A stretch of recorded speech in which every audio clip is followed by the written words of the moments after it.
aad ugu yaabay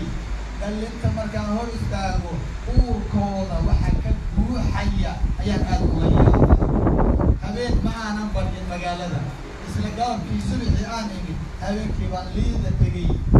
biyo anoo cashaynaya dhalinyaradii ii soo ururtay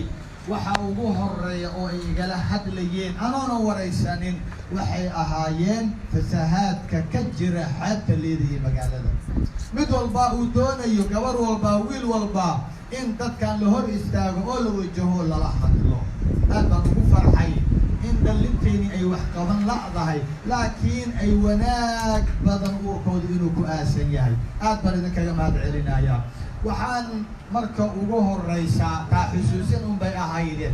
aan si khaas ah ugu mahad celinayaa madaxweyneheenii hore xasan sheekh maxamuud runtii madaxweyne keliya iima ahe waa walaalkay waa macallinkayga waa runtii aabe qalbi wanaagsan aabe murabbi ah runtii isaga keliyana maahe waxa aan bartay waa reerkiisa runtii aad iyo aad ayaan ugu farxay qalbi wanaaga laygu soo dhoweeyey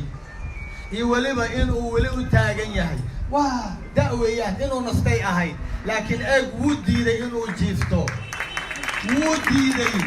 wuu diiday ilmihiisa wuu karaa inuu yurmutuus ka tago uu raaxaysto wuu karaa laakiin wuu diiday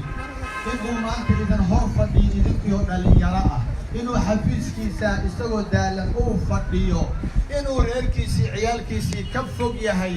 inuu ku haminayo uurkiisu ka guuxayo inuu qarankan wax u qabto inuu dhalintiisa rag iyo dumar wax u qabto wax lagu farxo waayo aabbo walba saasaan ka rabaa qaar baa intay maaragtaayay xukun soo qabteen haddana runtii aad iyo aad u fogaaday dhalinyaradii ka fogaaday wax xun ma aha laakiin weli eeg dadaalka uu wado iyo kulankan qiimiga badan maalinna ma dhaco bal waa maalin walbuu sidaa u hor fadhiyaa allaha barakeeyo dadaalkiisii juhdigiisana allaha la gargalo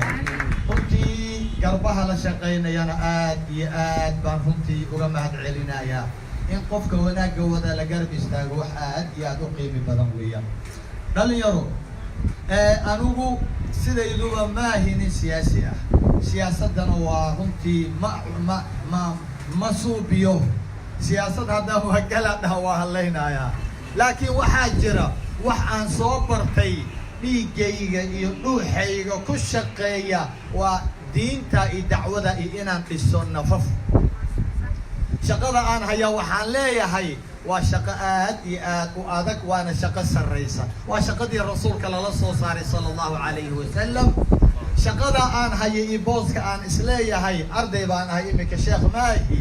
laakiin booska aan hayay dacwada iyo isxilqaanka waxaan isleeyahay wax aan ku doorsanaya malaha haba yaraatee haddii aad idhahdaan madaxweynaan kuu dooranaynaa hadduu madaxweynaheena maxamed cabdullaahi farmaajo uu dhaho intuu maanta ii yeero kursigan ayaan kaaga kacayaa caawa ku fariiso wallaahi uma wallaahi baan ku dhaartaye kursigaa iyo kursiga Trump iyo adduunka oo dhan haddii la isku daro marnaba kuma bedelanayay booska dacwada maxaa yeelay madaxdeena waddan walba madaxa u sarreeya ayuu la hadlayaa waa malaayiinka uu u taliyo aniguse waxaan la hadlayaa waa maxay daaci walbaa la hadlayaa gaal iyo muslim carab iyo cajab madow iyo caddaan insaanka oo dhan gaal iyo muslim baan la hadlayaa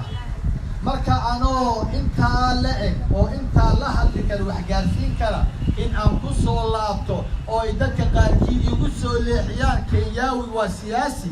kenyaawi $100,000 ayaa looga soo tuuray villa Soomaaliya siyaasiyiin buu u ololeynayaa hadal saxa maaha hadal sax laakiin maxaa laynaga doonayaa social media waa falsafad badan yahay ummadeennana waxa lagu fasahaadinaya waa social media idaylkiin waa kuwan mobilad wada haysataan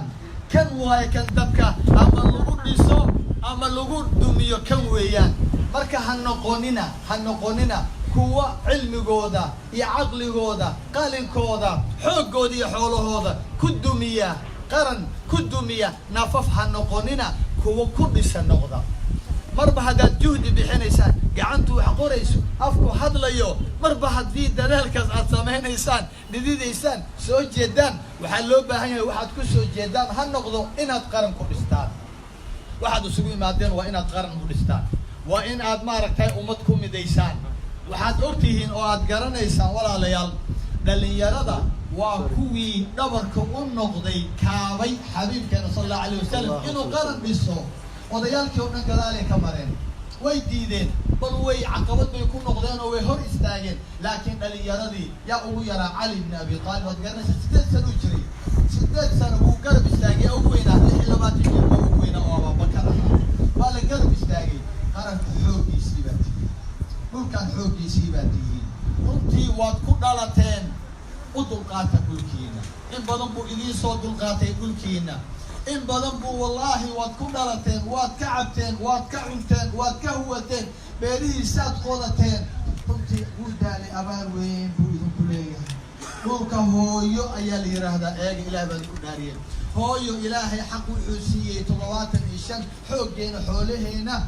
فرحدينا وهلكينا وحقبتكينا شن طلوات آباها شن إلوات بالسي